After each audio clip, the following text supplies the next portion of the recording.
Yeah. What up? What up? What up? It's your boy ARP, and Rare Breed Entertainment is the movement. Back with another Sorry It's True podcast episode. I know y'all been seeing me release a lot of my individual topics, a couple full-length episodes for y'all. I got a blog series that's been going down for y'all too. We will get back to that. But y'all know me, I do things at my own pace. But yeah, I've been promising y'all that I was going to start bringing on guests as well.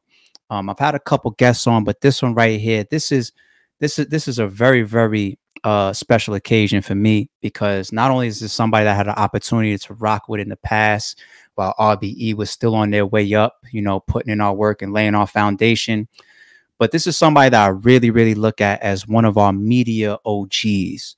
You know, as far as all the work that he's put in over the years, the amount of content that he's brought to us, the amount of interviews and the amount of special guests that he's brought to us, and just some real top-notch content that he has really put into this culture, into this industry over the years. You got to respect him, man. I mean, I'm pretty sure he's well known to a lot of you.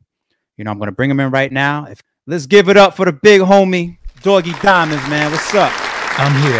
What's up, everybody? I appreciate you for having me on. Me and you rocked out earlier. I was in the gym, I'm here. What's good? Same old, man. You speak of the gym too. It's wild, man, because it's like I knew you from that all the way through your transition. Last time I seen you in person, I was like, yo, what's the secret? How you cut yourself in half, man? Yeah, it's really discipline is key to everything.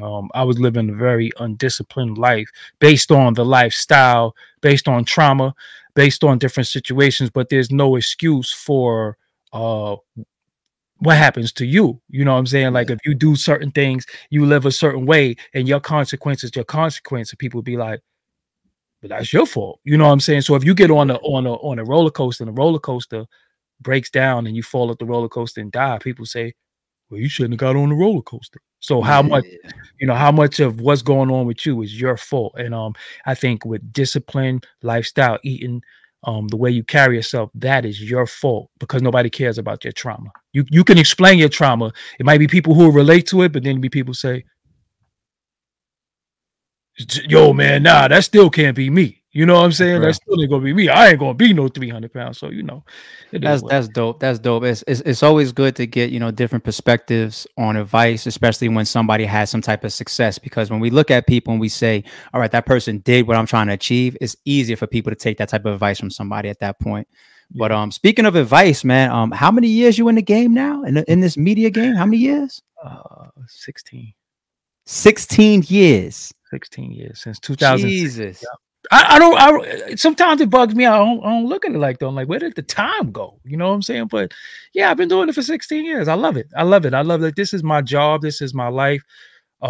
This is just what I do. I could do more. I could do less. I could be here. I could be there. But all things work in divine order, and this is God's timing. I'm happy. That's one thing I know.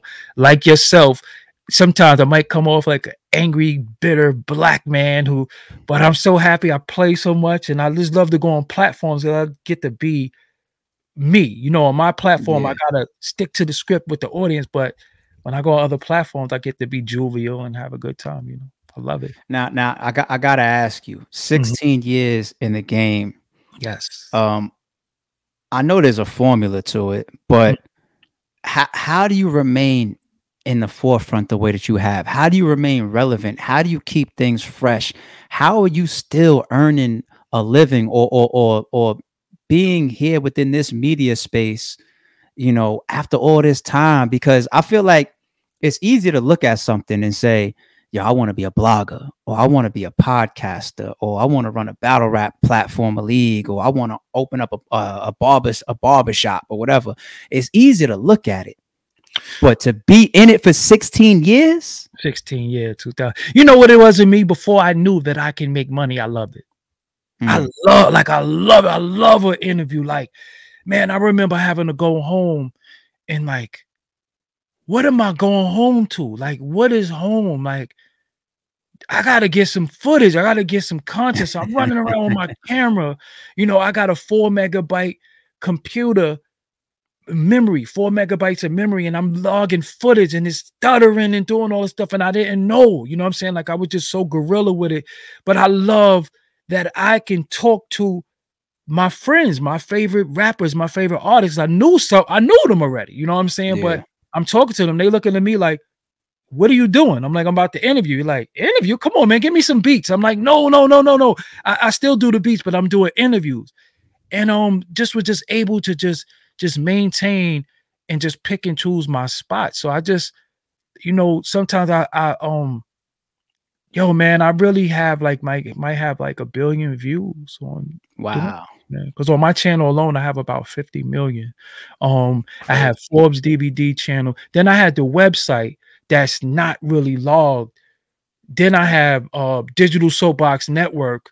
Then I have Forbes DVD promo. Yeah, I might have like 1 billion views, you know, seriously, like over that. I don't count my audio. My audio views alone is over 100,000. Because I have that's crazy. A podcast. I don't have a YouTube show. I have a podcast. It's the difference. People don't know the difference, you know. But I just love it, man. I have a love-hate relationship with rappers. I have a love-hate relationship with some of the audience because I don't think that they get it. I think they gravitate to anything new, but they don't realize, man, to be here for this long at a level, never got on my knees. You never see me running around like a clown. You never see me doing certain things that would hurt myself or the culture, you know, because the culture is before me. The culture is going to exist before me. It existed before me and it's going to exist after me. But I just felt like I came in and just brought something to the culture that everybody copying now. Everybody copying. That's dope, man. And to have your spaces where you can pioneer certain elements, you know, we got to tip our hats to people like that. And you are one of those guys. So 16 years in the game, you know, you're going to have a lot of people from the outside looking in and say, man, like he did it. He reached those peaks, you know, 1 billion views and he's making money and he's successful platform and he's famous and all that. I want to hear a couple of the downs, because when you're in this type of arena with all these different types of personalities and, you know what I'm saying? And I'm not going to alley-oop you into anything specific. I just want to hear wherever your mind goes. When people say 16 years in the game, what's some of the biggest downs that you had to deal with?